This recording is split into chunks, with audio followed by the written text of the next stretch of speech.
Dear philosophers, you can trust the feminist consensus. Gender-critical radical feminism is bogus. July 25, 2019. By Roelofs. Majestic Equality.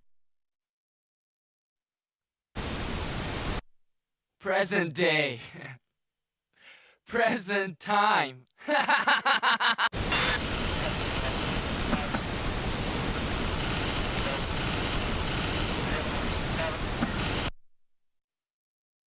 Dear philosophers.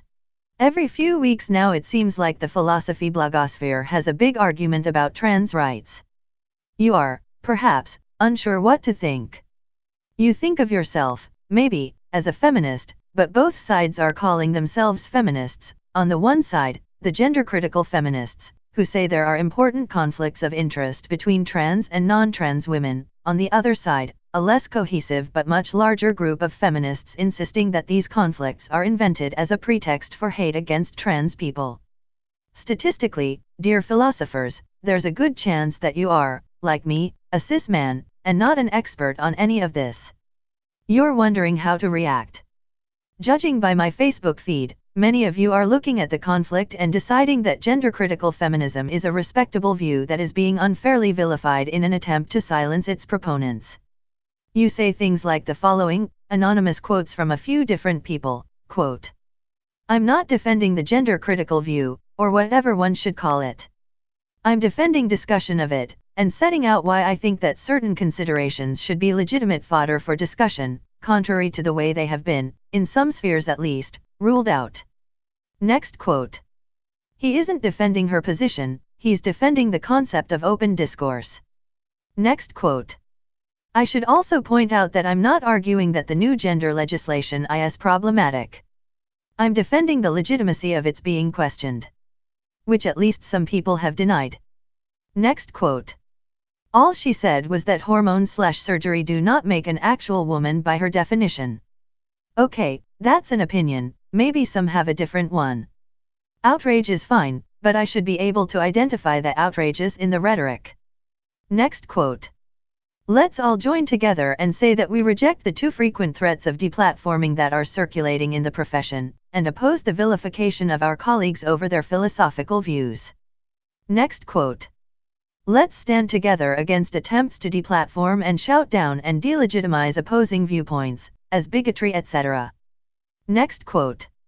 We condemn the too frequently cruel and abusive rhetoric, including accusations of hatred or transphobia, directed at these philosophers in response to their arguments and advocacy.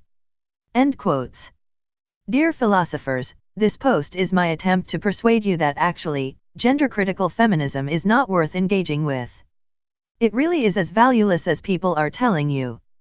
That's not an accusation of personal evil against you, dear philosophers, who are taken in by it, or against people who espouse it. I don't know what personal motives and circumstances lead people to their views.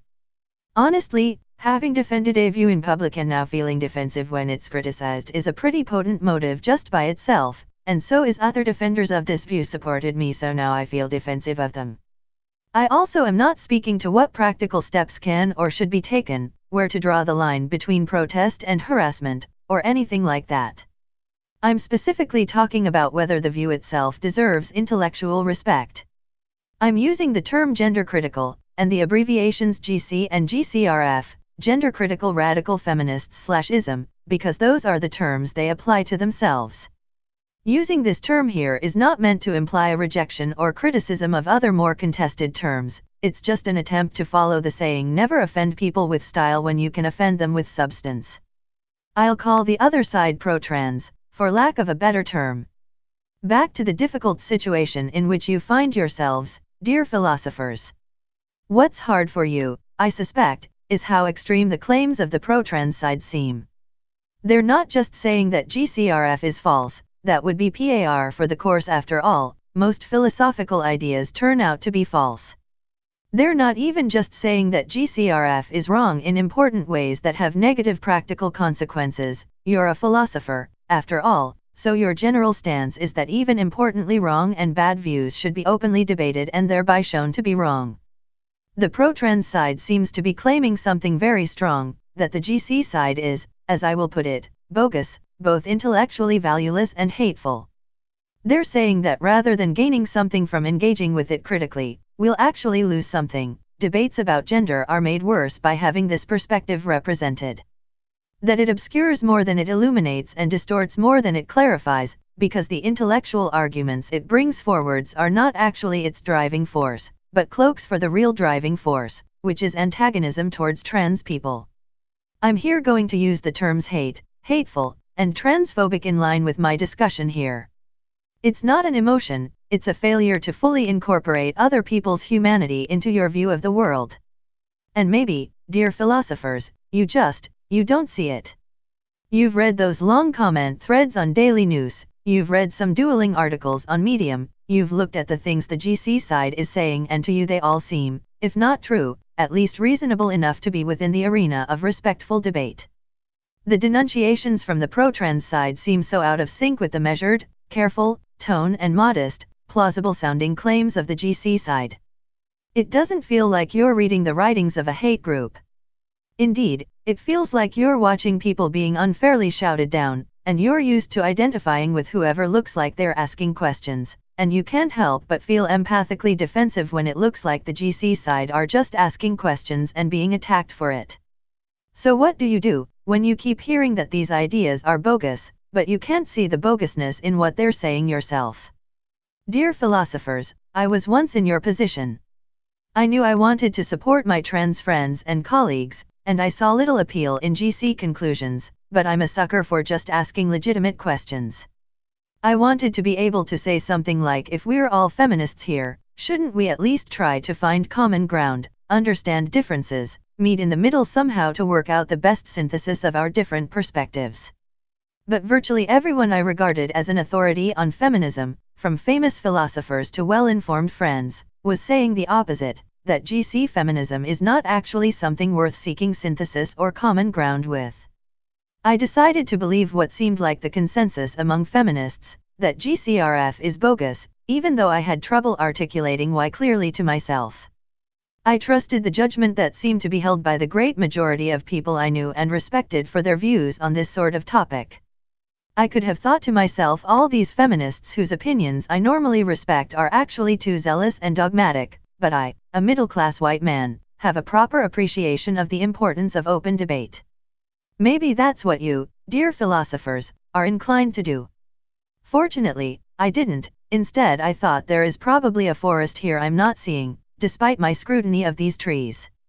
But I did want to understand better, so I tried to read and listen and reflect before taking a big public stance, and the more I did that, the more I came to see that forest, and came to think that gender-critical feminism is, just like everyone was telling me, a net negative influence on the quality of debates about gender, and better understood as intellectual cover for antagonism to trans people than as a philosophical school of thought.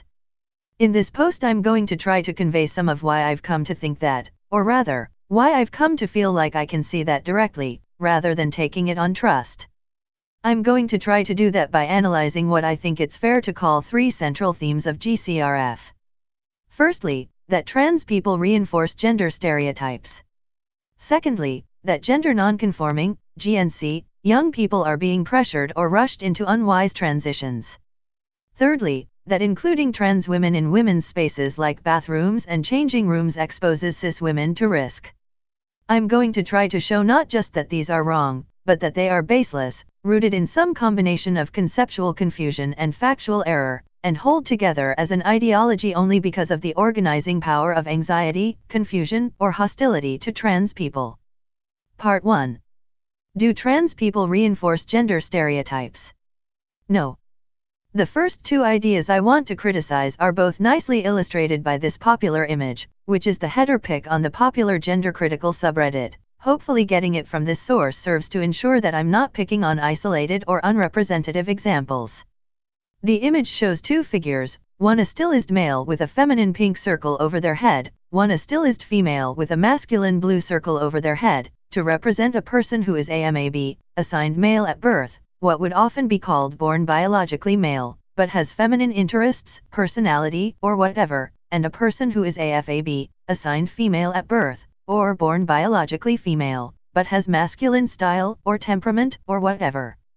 The image suggests that sexist society and trans identity politics are mirror images of each other. One tells people that they must change their personality to match their sex, the other tells people that they must change their sex to match their personality. Gender-critical feminism alone tells both these people that they are fine as they are. This is a really neat and effective image, which brilliantly encapsulates the GCRF view of the debate. Unfortunately, it is completely wrong in its characterization of the trans identity politics position. Like, wildly out of touch with reality wrong. We can distinguish two concerns conveyed by the image: 1, that gender transitions, even when voluntary, serve to reinforce gender stereotypes by making sure everyone with feminine interests is a woman and making sure everyone with masculine interests is a man, and 2, that GNC, gender nonconforming, people are being pushed into transitioning. I'll discuss those in this and the next section, respectively. The idea that people transition in order to better fit gender stereotypes is, as best I can tell, just false. It just isn't what happens. Conformity to stereotypes and gender identity are two things, they can come apart, and trans people know this. Having gender nonconforming tastes and interests is not a good reason to transition, and having gender-conforming tastes and interests, relative to one's assigned gender, is not a good reason not to. I mean, I can't speak from personal experience here, so it's always possible that I'm wrong. But I have lost count of how many trans people I've read saying, from personal experience, people are only diagnosed with gender dysphoria when they go to a clinic and say I am/want to be a boy/girl, whether or not they have gender non-conforming interests. Indeed, it's often listed in a Trans 101 or Cheat Notes for Cis People type list. And I have yet to see any trans people contradict this. And the current DSM diagnostic criteria fit with this claim. And, from the little personal experience I have, most of the trans people I know have a lot of traits and interests that would be considered very, very atypical for their gender. They are emphatically very much not all straight. And I have yet to find a single trans person or pro-trans feminist suggesting that being a stereotypically feminine man or stereotypically masculine woman is necessary or sufficient for being a trans woman or trans man. Probably someone out there has said this, but on the internet that's true of any idea. There are lots of trans men with feminine-coded interests and so many trans women with masculine-coded interests. If you want to make space for masculine women and feminine men, trans feminism is on your side. Now, I don't think that GCRFs made up this idea up all by themselves. My understanding is that the idea of gender transition as a way to cure gender nonconformity is out there, but it's not trans advocates pushing it, it's medical gatekeepers they've been campaigning against for decades. That is, half the things trans people have said about being trans reflect what medical professionals have required them to say in order to begin medical transition. If the only way to access medical transition is to say I've always known I was born in a bee's body, ever since my parents gave me dolls/trucks but I wanted to play with the trucks/dolls, then people will say that. And, of course, sometimes trans people accentuate features that fit the stereotypes of their gender, because they want to pass and doing so helps with that. So do lots of cis people. We shouldn't read an ideology into what people do to manage challenges in their lives. GCRFs especially shouldn't do that if they're among the people also pointing out or mocking occasions when trans people fail to pass, or occasions in which trans people supposedly display traits associated with their birth-assigned gender. GCRFs, for example, sometimes accuse trans women of displaying male energy, and thereby making cis women uncomfortable when they enter women-only spaces. If you were worried that any masculine-seeming traits would be taken as evidence of your male energy, wouldn't you try to act in a more stereotypically feminine way? Wouldn't you then find it galling to be accused of reinforcing gender stereotypes? Wouldn't that seem like a cruel way of putting you in a double bind? I feel like the simple falsity of the reinforcing gender stereotypes claim needs to be emphasized, because I don't think it's absurd a priori. If I had never met any trans people, or read anything they wrote, I might have sort of expected that the people who transition would be those who most fit the stereotypes of their chosen gender and least fit the stereotypes of their assigned gender. That would fit with a fairly parsimonious theory of gender, there's just sexed bodies and social stereotypes, and transition happens when these clash sharply. That parsimonious theory might have turned out to be true, but in fact it didn't. Everything trans people say about their own lives and experiences shows this model to be false. Unless they are systematically lying or deluded about their own motivations, gender psychology is more complicated than that. An AMAB person can desire deeply to be a woman who violates multiple stereotypes about womanhood. An AFAB person can desire deeply to be a man who violates multiple stereotypes about manhood. I don't have a theory that explains this, but it's the data we have to work with, and letting go of a bad explanatory theory which conflicts with that data is the first step towards explaining it better.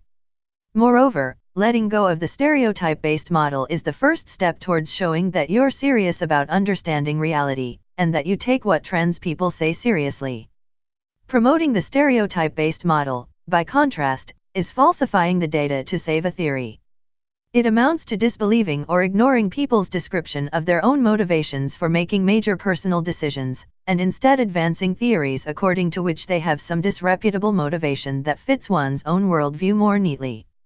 That's why I'd call it hateful and transphobic. It's a particularly epistemic form of failing to properly respect trans people's humanity, a refusal to listen or believe, a refusal to treat people as the best sources about their own feelings and experiences.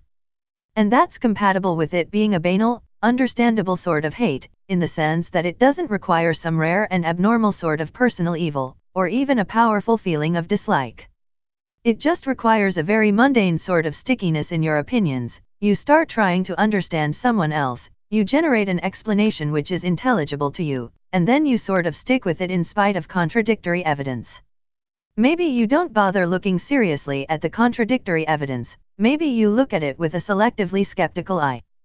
By whatever the mechanism, you stick with the explanation that resonates, that feels simple and logical, in spite of the evidence against it. This is on some level just intellectual laziness, but what makes it hateful is the selectivity of whose testimony you're lazy about taking on. Consider a tweet thread which I will quote anonymously, quote, "What makes me slightly uncomfortable about transgender culture is the fact that I see a lot of transgender people reinforcing gender stereotypes. I am not a typically feminine woman for a multitude of reasons I won't get into.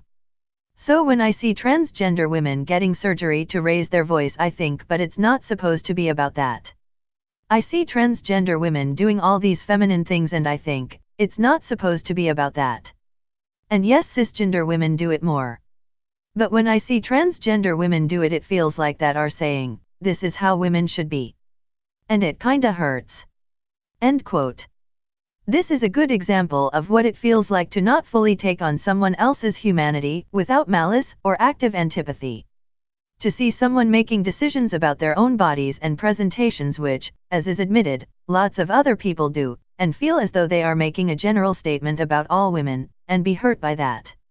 It's reading someone else's personal life in terms of how it might imply things about you, and how that makes you feel, rather than as something they do for themselves, likely with complex ideas and complicated motivations, based on the specifics of their life and situation.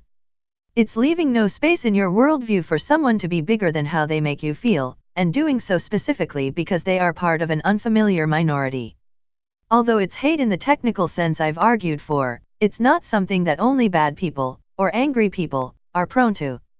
It's not even a positive something there, so much as it's an absence, a failure to correct the natural human tendency to self-centeredness, a failure to say, wait, this isn't about me, I don't know this person or their story, I shouldn't assume they're saying something that applies to me. To be clear, it is fine and normal to have complicated weird feelings about gender, and sometimes about how other people navigate it. God knows I do. Just don't take them as a good guide to what other people mean or intend or want, in part because, you know, everyone else probably has their own weird complicated feelings about gender as well, which their actions come out of. Ascribing other people simple motivations while recognizing complexity and nuance only in your own is not respecting their humanity. Dear philosophers, let me also suggest a couple of ways that the big lie about stereotypes can be expressed more subtly in philosophical contexts. One is by the framing of alternatives. Maybe you've seen GCRF's present talks and papers structured around a comparative evaluation of two rival strategies to resist patriarchy, one in which individuals can transition from one gender to the other, one in which individuals of either gender embrace GNC traits.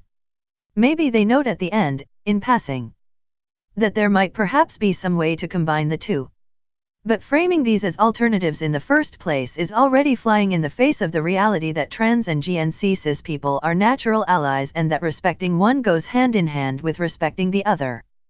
The policy to follow is respect people's choices about how they navigate gender, and that benefits both equally.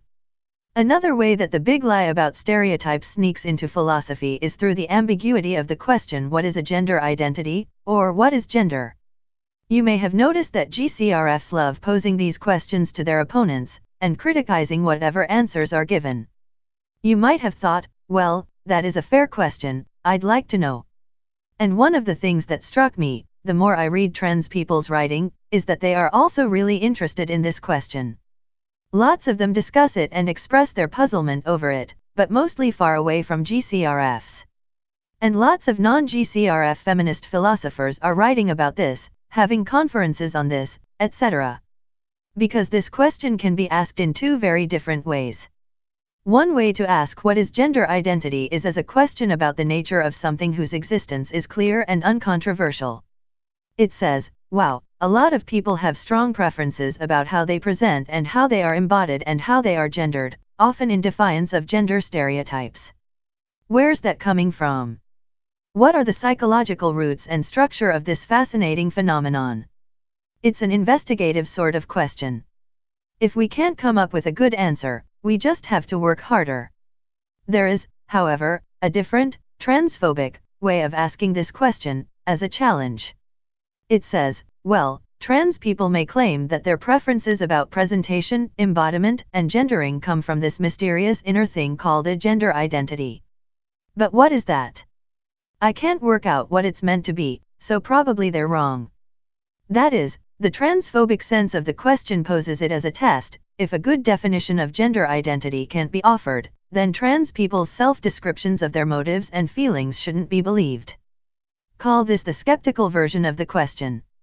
This kind of ambiguity in questions is actually quite common in philosophy. A philosopher asking "but what are hylomorphic forms?" implies the possibility that there is no such thing, and if the person they ask can't give a good answer, that's the natural conclusion.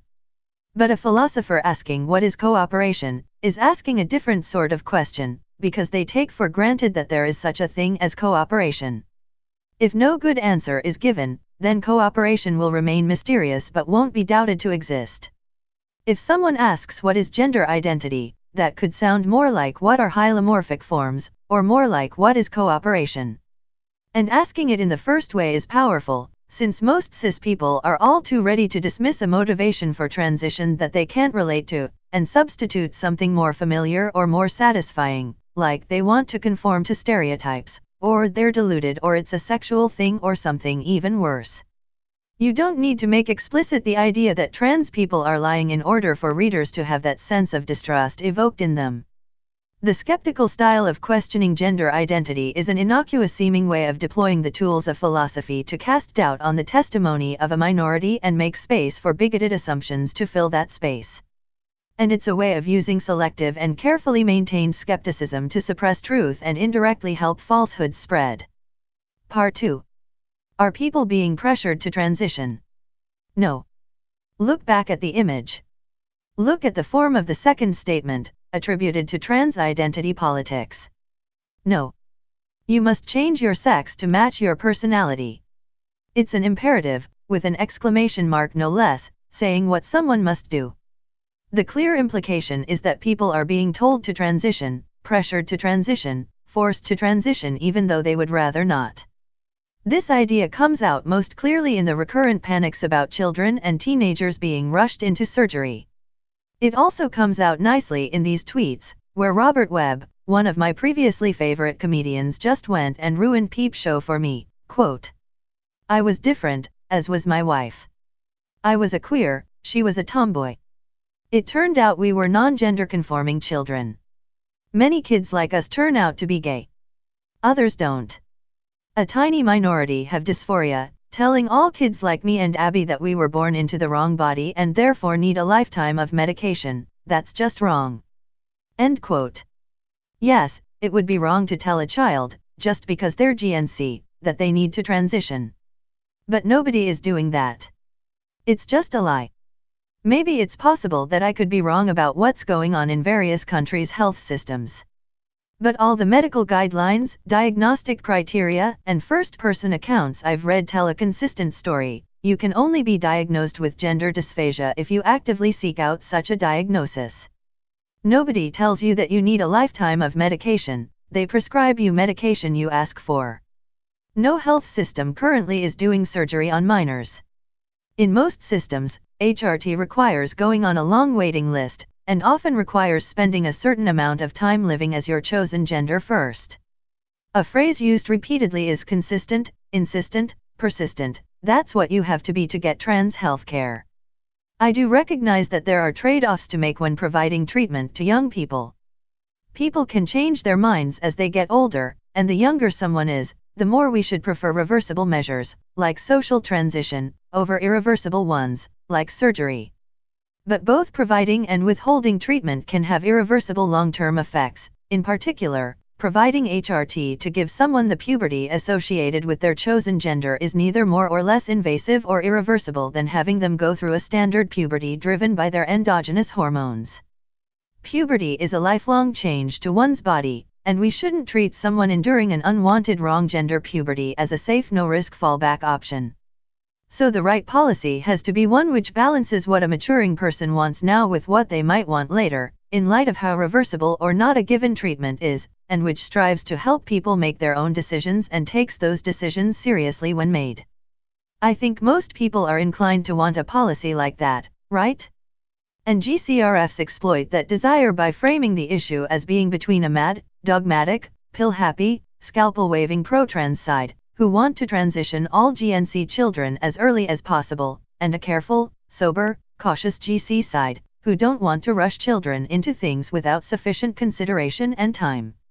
So then even if an onlooker doesn't agree with the GC position, their desire for a nuanced approach that balances conflicting considerations will dispose them to think the right answer must be somewhere in between the two sides, some kind of optimum synthesis. The thing is, the careful, nuanced, balancing approach is what the pro-trans side is pushing and what we actually have in a lot of cases. It's the thing being attacked. And it will be attacked however careful and nuanced it is, because some people see anyone transitioning as a bad outcome, and will always be able to find some pretext for saying that a system which allows and supports any transitions is irresponsible and dangerous. Here's some things you would want to do if you wanted to help young people make the best decisions for them. First off, you'd want them to have as much accurate medical information as possible about all the available options. I think you'd also want them to have the kind of information that comes from seeing people living the kinds of lives they might be considering, trans peers, trans elders, trans role models in public life. Telling them that doctors are going to try to make them transition against their will does the opposite of that, and saying or insinuating that 12-year-olds are waltzing into a clinic one day and going under the knife the next does the opposite of that. You'd also want them to have as many good options available as possible. In particular, this would mean decoupling different options as much as possible, letting people transition socially but not medically, letting people transition medically but not socially, supporting people who want to change their pronouns but not go on HRT, or want to go on HRT but not get surgery, and so on. What you'd want to absolutely avoid is bundling all aspects of transition together and telling people that they'll never count as a real man/woman until they've had the surgery. If you worry about people getting surgery they don't really want, step 1 should be emphatically defending their ability to live the life they want socially without any surgery. It seems to me that trans feminists do exactly the right thing here, and GCRFs do exactly the opposite. I can't necessarily convict individual GCRF philosophers of all these things, but the movement is strongly associated with the idea that having a penis is a really big deal, and that people with penises being in women's spaces is a big issue, and indeed with heckling trans woman speakers by yelling the word penis from the audience. And the movement is also, I get the impression, somewhat associated with disdain and suspicion of non-binary identities, of queer as an umbrella term, of all these new gender categories.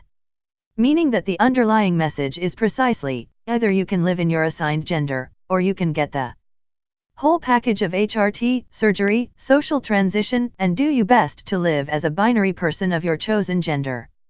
This reduces the options available to young people and pushes them towards getting surgery they might not otherwise want.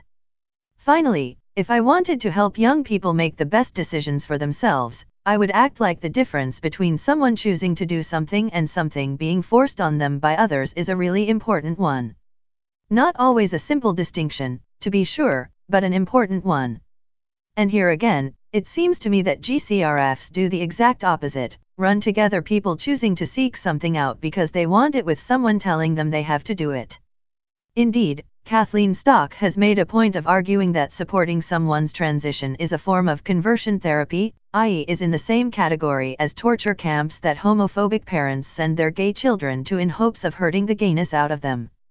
That is precisely running together people's free choice with coercion. Which, it is worth noting, is a fantastic way to then legitimize actual coercion. If the psychologists who your child keeps asking to see are actually forcing something on them against their will, then protecting your child means doing whatever is necessary to keep those psychologists away from your child. Again, the GCRF position makes it systematically harder for young people to make choices for themselves. The GCRF position presents itself as a form of radical acceptance, as the image says, you are both fine just the way you are. But in practice it doesn't want people to transition, or if they do, they should at least have the decency to have surgery, not just declare themselves a woman/man. There's a sort of impossible dream here, to be radically accepting of however people want to be, but they always do what you want. One could only maintain this dream by finding an external source for every desire you disapprove of. That's a bad but easy mode of thinking, and it's something one could slip into without meaning to. All you have to do is make sure that for every desire you disagree with, your suspicion about its origins, a suspicion felt from the inside as just responsible vigilance about your child's vulnerability, of course, is strong enough to find you something external to blame.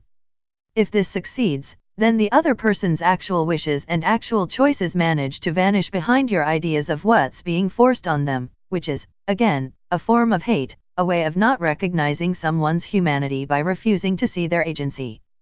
Part 3. Does admitting trans women make women's spaces less safe? No. The third issue I want to talk about is bathrooms, changing rooms, locker rooms, and other spaces that are usually separated into women's and men's. GCRFs often bring this up as an example of the conflict of interests between trans and cis women, on the basis that, firstly, AFAB people face a systematic risk of harassment, voyeurism, or assault from AMAB people, which sex-segregated bathrooms, and locker rooms, etc., serve to mitigate, and secondly, having bathrooms separated based on self-identification is vulnerable to abuse by opportunistic cis men, who could cynically self-identify as women for as long as needed to get in, and so undo that mitigation of risk. I'm making a point here of engaging with the most respectable-sounding version of this argument, the one that GCRFs in philosophy explicitly make, which is about opportunistic cis men claiming to be trans in order to enter the women's bathrooms. Philosophy GCRFs emphasize that they are not claiming that trans women themselves are likely to assault or otherwise endanger cis women in bathrooms.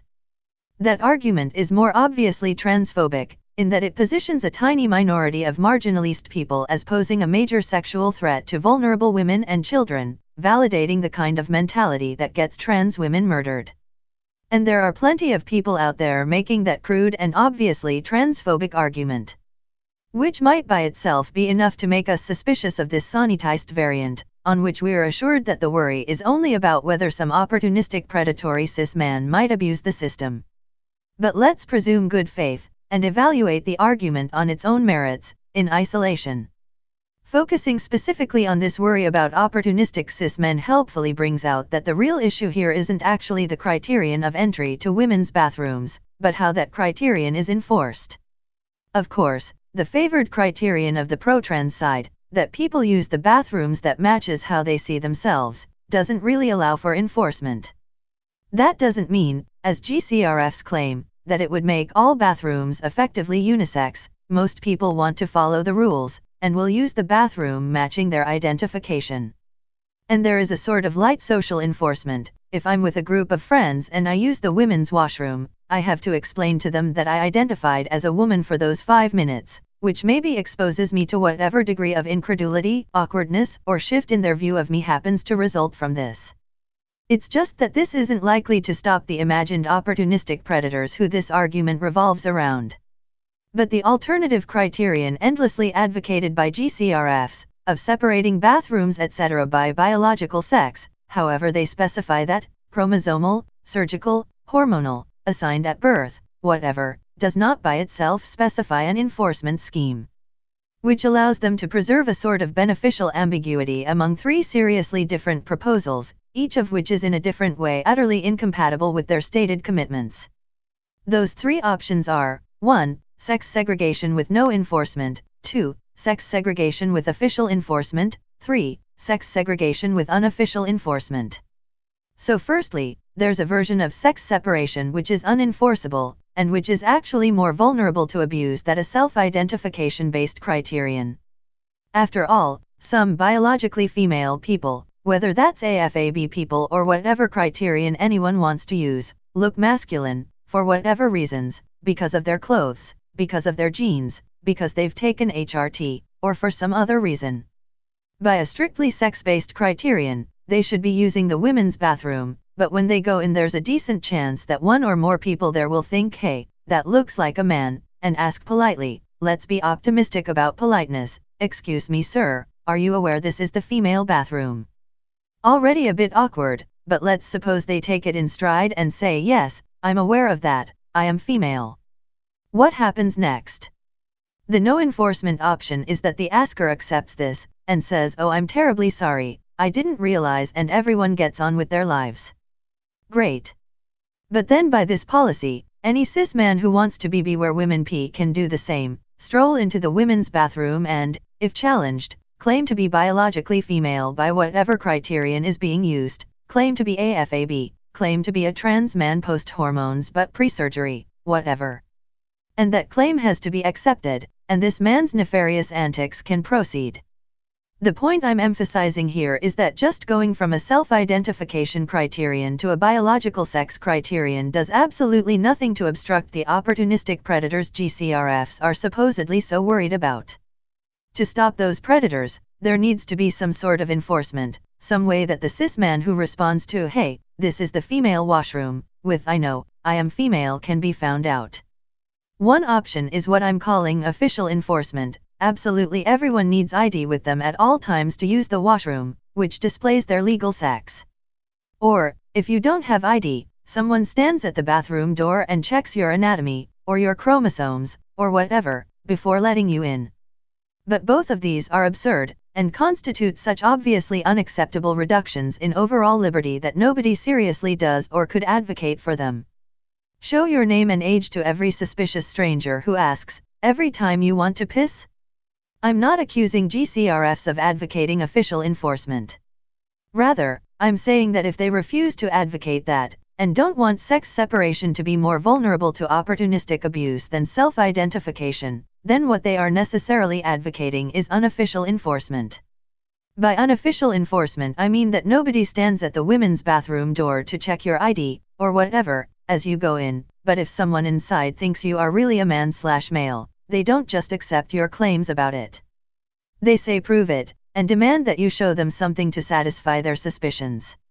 And if you refuse to comply, either they assault you, or they corner you until you do, or they call security, and then security decides to either throw you out or not. This is the enforcement mechanism in the status quo, after all. This is the thin line of defense which, according to GCRFs, currently protects women from male predators. And, let's be clear, it's the line of defense which is liable to become more active, more vigilant, more prone to seize upon some stray feature of someone's body as revealing the secret maleness they're trying to hide, the more widely accepted GCRF ideology becomes. And this enforcement mechanism is terrible for gender nonconforming women, for any women who might be judged not sufficiently female-looking by one or more angry bigoted strangers in a bathroom. It incentivizes any AFAB person who wants to use the women's washroom to make sure they are presenting in a way that unambiguously displays their femaleness, that accentuates their female-typical features, and plays down any male-looking features. It very literally reinforces the gender binary, the thing which GCRFs claim to oppose transgender identity politics for doing. It's also extremely open to abuse, if we think the key question about a policy is whether opportunistic predators can exploit it. Nothing stops someone with a complex, a fetish, or an axe to grind from just accusing people in the women's room of being a trans woman who almost passes, except that they're given away by whatever masculine feature is seized upon as a pretext. GCRFs loudly tell us they are against gender roles and gender stereotypes. They want female people to have complete freedom to dress and act and inhabit their bodies however they want, without being pressured to accentuate their femaleness and make sure they look enough like a woman. So it doesn't feel charitable to think that they want to support the intensification of practices and norms which do the opposite. But that really is, it seems to me, the only position we can attribute to them, since they are very clear that they want something enforceable, and since they also insist they don't want the genital-checking police state. This gets almost addressed but not in a recent online essay entitled Doing Better in Arguments About Sex and Gender, written by 6 GCRF philosophers. The authors address what they claim is a fallacy, that, quote, the only way to maintain a social norm of sex-separated spaces is via the checking of genitalia. End quote. But as we've just seen, this is not a fallacy, just a dramatic way of pointing out that they cannot oppose self-ID policies for being unenforceable, unless they are willing to support some enforcement method, all of which amount to intrusive and burdensome policing of women's gender expression. Here's what the authors say, quote, human beings generally, including children, have the capacity to pick out the biological sex of others from visual appearances alone, most of the time. The capacity to correctly sex other people most of the time is grounded in a cognitive heuristic, and obviously not infallible. This heuristic fails in the case of passing trans people and cases of missexing, but overall, these cases are relatively rare. Given the occasional fallibility of our capacity to sex others, arguing for same-sex spaces for females, such as bathrooms, dormitories, and changing rooms, means that sometimes, females in those spaces will be missexed, and sometimes, males in those spaces will not be perceived as such. We see the former as a regrettable cost that has to be balanced against, and is nonetheless smaller than, the greater harms to females, should women-only space effectively become unisex via a policy of self-ID. We see the latter as something that no open society can do anything about, and which it would be illiberal to try to prevent. End quote. Let me pull out the specific passage where, I think, the authors walk right up to the key issue and then stop, quote. Sometimes, females in those spaces will be missexed. This is a regrettable cost that has to be balanced against, and is nonetheless smaller than, the greater harms to females, should women-only space effectively become unisex via a policy of self-ID. End quote. Missexed, and then what? A masculine-presenting AFAB person goes to the women's bathroom, gets challenged because they look male, respond that they are biologically female, and then? Missexed here is an innocuous word covering up a dilemma. It calls to mind cases of casual everyday misgendering, where a cashier calls you sir instead of ma'am, or vice versa, cases which can be hurtful and distressing, but still remain on the level of a non-threatening person using the wrong polite language. And this would be a fair thing to have in mind, if the authors were advocating a no-enforcement version of sex segregation, where the response to "but I am biologically female" were simply "oh, I'm sorry, please continue." But to have any advantage over self-ID, the authors need to be advocating some sort of enforcement. Which means that the regrettable cost is not just being missexed, it's being missexed and then forced out of the bathroom, or arrested, or threatened, or sexually assaulted by someone determined to unmask you by exposing your genitals, or whatever it is that is supposed to keep out the opportunistic cis men who are the focus of this discussion. I genuinely don't know which of these two options, throwing cis women out of the bathroom, or accepting claims of femaleness at face value, GCRFs in general would endorse. I've seen them go both ways when pressed. Maybe there's an intermediate option. Cis people can look however they like in the bathroom, but trans people need to bring their paperwork. I think maybe this is what a lot of people assume to be the natural solution. I've seen someone say, for instance, instead of self-ID, a medical diagnosis of gender dysphoria can establish your legal sex. And then if you are legally a woman, you can use the women's restroom. This solves nothing, because it doesn't address the question of enforcement. If someone is in the women's bathroom and I think they look suspiciously male, but they claim to be legally female, what do I do? Demand paperwork, in the UK, a GRC, gender recognition certificate? But then they can say, look, I'm not only legally female, I was born female, so obviously I never got a GRC, and I don't carry my passport with me everywhere. If I accept this, then our imagined predatory cis man can sneak in without trouble, by claiming to be AFAB. If I don't, then, what? Any woman who someone might deem suspiciously male-looking needs to carry their passport at all times, and show it to any stranger who asks? Having different enforcement rules for trans and cis people only works if there's an enforceable way to tell who's trans and who's cis in the first place. Or what about third spaces, a women's bathroom, a men's bathroom, and a unisex bathroom, open to anyone who doesn't feel comfortable in the other two? That just makes things worse, if there's still policing of entry to the woman's bathroom. If the third spaces are meant to be for GNC women and AFAB non-binary people, among others, who are precisely as vulnerable as any other AFAB people to male violence, then pushing them into a unisex bathroom exposes them to the serious danger that we are supposedly doing all this to protect AFAB people from.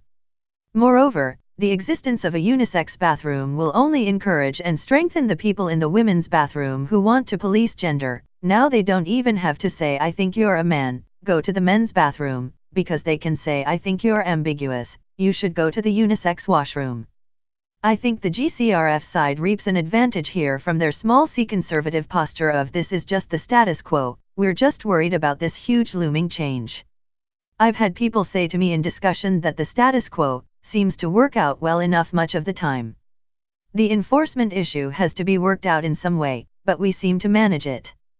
This lets the GCRF side paint the pro-trans side as pushing a new, radical, change, which should therefore be carefully scrutinized for any possible unforeseen risks. And it lets them bask in the unscrutinized fuzziness of wanting to just keep things as they are. But trans people have been using their preferred bathrooms for years, in many countries, including the UK, with legal backing for doing so. If the status quo seems to work out well enough, then we should drop this entire discussion and treat the bathroom argument as scaremongering. Or maybe what people mean by the status quo is not any specific present legal setup, but the vague, 50 or more years old, set of assumptions that they've sort of absorbed, and assume has been in place everywhere. But this status quo isn't a trans-exclusive policy, it's a fuzzy and unsystematic mix of policies, because it relies on the relative invisibility, not absence, invisibility, of trans people. The status quo is largely a matter of cis people who've never really thought about trans issues, and when they see someone in the bathroom who looks strange to them, they work out what to do on the fly. This status quo is bad in a lot of ways, it's unpredictable, it's confusing, it makes going to the bathroom as a trans person into a sort of nerve-wracking gamble. But what GCRFs are calling for, when they say that bathrooms should be separated strictly by birth sex, is not simply a continuation of the status quo. It's one way of developing the status quo in response to the newfound visibility of trans people. The status quo says the women's bathroom is for women, and it knows that this includes cis women and excludes cis men, but it hasn't really thought about trans women or trans men. The pro-trans proposal is that this should definitely include trans women, and unenforceably exclude trans men, I think, while the GCRF proposal is that it should definitely and explicitly exclude them. Both of these are proposals for new directions. Let me also note a couple of things about numbers and frequency. The authors of the piece quoted above suggest that harassment of GNC cis women isn't a big issue because people are misexed very rarely. But how often people get misexed isn't a fixed natural fact, it's a product of how people present themselves, which in turn is a product of how much social stigma and policing people can expect from presenting in a non-standard way. It looks like people are going to become, in the future, more likely to present in non-standard ways. I hope so. And GCRFs claim to want to dismantle gender, so I take it they also want this to become more common. But then it's completely bizarre to say, oh, people who get missexed are few in number, so legitimizing and intensifying their harassment is an acceptable cost. If we succeed in our supposedly shared aim of freeing people from gender, that number will rise. If we subject anyone who presents ambiguously to bathroom harassment, we'll dissuade people from taking that risk.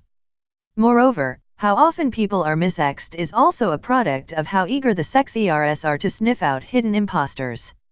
If everyone is on the lookout for these sneaky trans women, or, in the sanitized version of the argument, cis men pretending to be trans women, sneaking into women's bathrooms, that will affect their perceptions, make them more likely to missex someone AFAB and challenge them.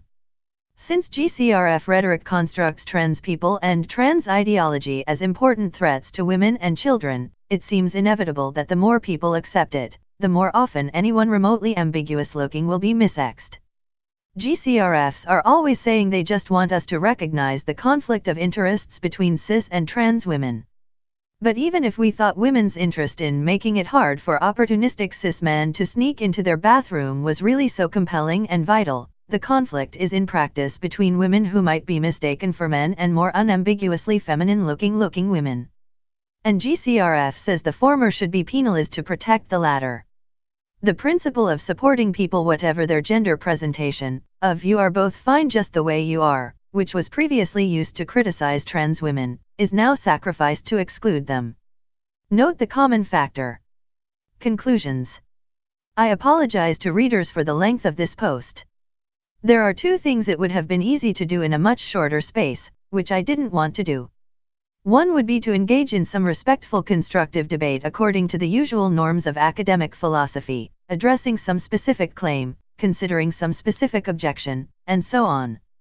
But my aim isn't to argue that GCRF is mistaken, it's to help people see the bogus forest and get why the individual trees aren't worth engaging with.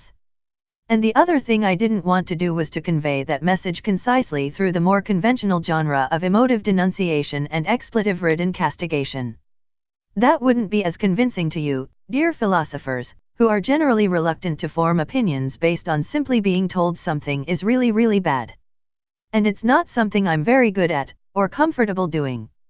That's not meant as a criticism of others doing so, I'm not the tone police. But I wanted to convey the big picture this whole thing is bogus message in the sort of careful way that philosophers like. And so here we are, 10,000 words later. Obviously I still haven't addressed all of the topics I could, but I hope the three I have discussed are representative. I've tried to select issues of practical substance, since so much of the discussion involves wrangling over definitions and labels, on which I think it's easier to create a false appearance of comparative seriousness.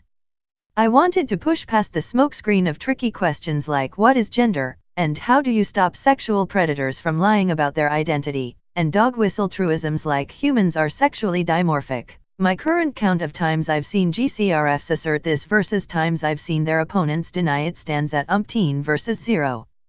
Because when you push past that and ask what GCRF actually amounts to, I think it becomes clear that it's an edifice of factual untruths and ideological contradictions. In a sense, a lot of GCRF positions don't actually exist. The GCRF position on bathrooms can't really be located in logical space, because it's the combination of two incompatible positions, a socially conservative one, anyone who doesn't look unambiguously female is at risk of exclusion, and a radical feminist one, women's bathrooms are open to anyone born female, however they look. The socially conservative one has enforceable anti-male mechanisms to keep at least most cis men out of women's bathrooms, but does so at the expense of GNC cis women, and thereby makes bathrooms part of the reinforcement of gender roles. The radical feminist one allows a space where all AFAB people can feel secure and accepted, without the enforcement of patriarchal norms, but doesn't have a mechanism to exclude men/AMAB people who are willing to lie, and so has no safety advantage over a self-identification policy. GC feminism waves a feminist fig leaf in front of social conservatism. It pretends that there can be a policy which extends feminist solidarity to all AFAB people regardless of appearance, while enforceably excluding all AMAB people. There might be such a policy if all AFAB people looked unmistakably female, and all AMAB people looked unmistakably male, but they don't. I'm slightly embarrassed that I didn't grasp quite how thoroughly not there the GCRF position is. I heard people say things like policing gender in bathrooms will hurt GNC women, and I thought, well, my GCRF colleagues are obviously against gender roles, so presumably they're against that kind of policing of gender.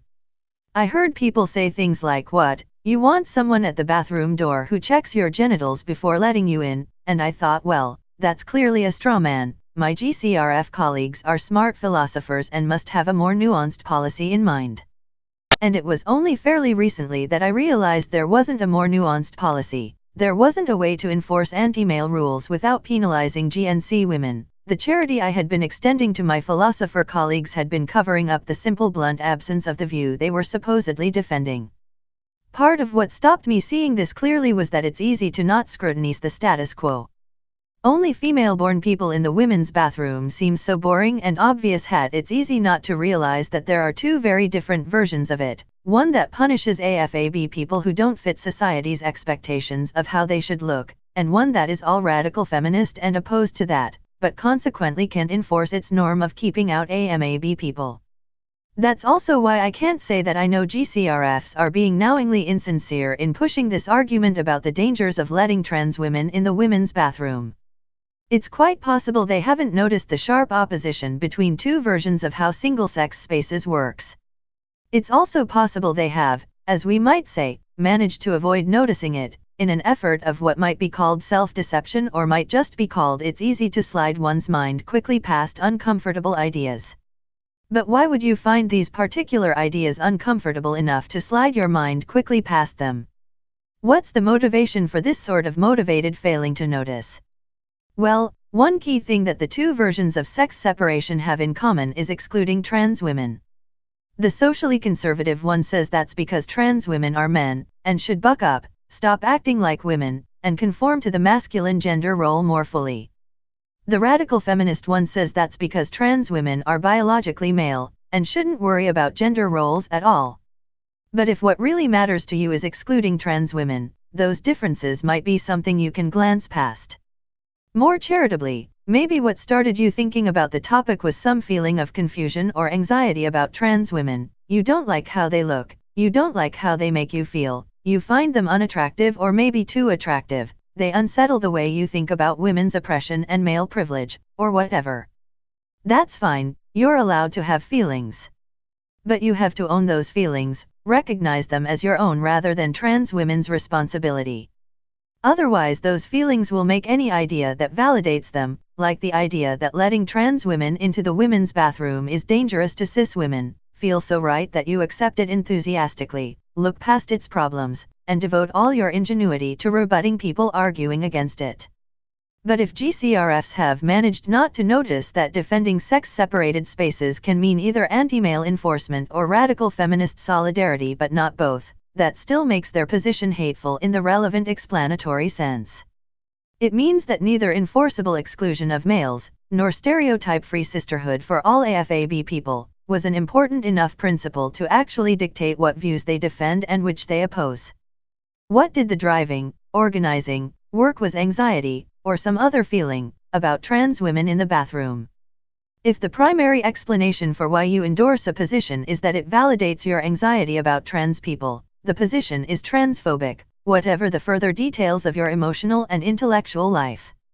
The same goes for the idea that GCRF is gender critical, gender abolitionist, seeking to somehow dismantle the gender system. This ought to mean supporting people of whatever sex in living however they want, regardless of what gender roles and stereotypes say. But then supporting trans people should be a central plank. They are, after all, living lives which by definition violate pretty basic rules of the gender system. But then in practice GCRF talking points systematically accomplish the opposite. By painting trans women as created by stereotypes, parodies of womanhood, they provide a rationale for mocking and disdaining any feminine presentation by AMAB people. Conversely, by worrying about trans women invading or infiltrating women's spaces, they provide a rationale for suspicion of any male-like presentation by AFAB people. By emphasizing the inherent threat posed by anyone with a penis, they reinforce the social significance of anatomy. And so on. So in practice, gender-critical doctrines just provide rationales for policing gender nonconformity. And the big lie at the heart of it, that people are seeking transition to better fit gender stereotypes, justifies this by painting the nonconforming people being policed as the real gender police. Just like with bathrooms, the whole GC discourse about gender roles ultimately functions to obscure the real stakes and the real options. You can police people's gender expression, or you can dismantle the prison of gender, but you can't do both. GCRF is a feminist fig leaf waved in front of social conservatism. The more of it we hear, the less clearly we'll understand things. And I think most people intuitively get this. Feminists and LGBT people are natural allies on one side, and defenders of traditional family values are on the other. And the GCRF message, that actually some sorts of LGBT people are a major threat to feminist aims, is intuitively recognized by most feminist and LGBT organizations as a destructive, obfuscatory lie. If all the above is right, then hopefully it's clear why GCRF is, as I've been putting it, bogus. Engaging with it, spreading it, discussing it, is likely to make people's ideas on the topic more confused, and less well-grounded, than before. It's likely to give people a worse understanding of the actual stakes and the actual options. It's perfectly designed, in fact, to make it seem like social conservative goals and radical feminist goals align, like the way to be really feminist is to defend the status quo, while obscuring the fact that trans people and GNC cis people have the same interest in fighting gender policing, not opposed interests. In sum, gender-critical radical feminism is transphobic and intellectually valueless, i.e. bogus.